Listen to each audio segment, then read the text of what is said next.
Hi guys! O ano, sinong may 1BD dyan?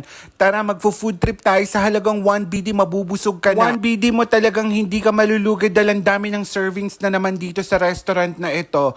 Tara, kain tayo! Eto na nga yun guys, presenting Lolo Ko Street Food by Lolo's Kitchen. Located lang dito sa Al Najma Jufair. Oo guys, kung alam mo yung Lolo's Kitchen sa may American Alley sa Jufair, kanila din to. And this is another certified tambayan na naman ng inyong barkada at ng pamilya. O ayan guys, yung kanilang mga menu ha, screenshot mo na lang para malaman mo kung ano yung mga binibenta nila dito. And for delivery, pwede kang umorder sa Talabat. Ayan, i-check mo na sila, nandun sila. At syempre, hindi ko na rin pinalampas yung pagkakataon na nagpunta ako dito. Ayan pa nga yung nag-serve sa akin yung chef nila. Nako guys, believe it or not, 1BD lang tong Pares Mami na to ha. Super overload siya. Ang dami ng servings.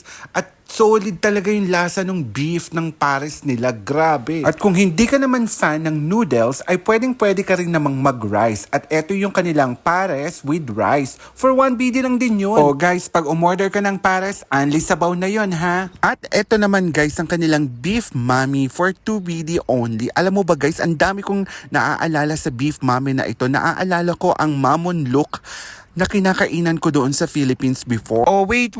There's more. At eto naman ang kanilang Anli Lugaw for 2BD. Sa 2BD na yan, meron ka pa ditong choices of side dishes katulad ng chicken spring roll, buttered chicken, at saka ng tofu. O diba, sulit na yan for 2BD. Tapos unlimited pa, magsawa ka dyan sa lugaw na napakasarap. O ano guys, certified talaga na masarap ang pagkain nila dito. Kaya dapat puntahan mo na. For more details, tawag ka lang sa 345-20268.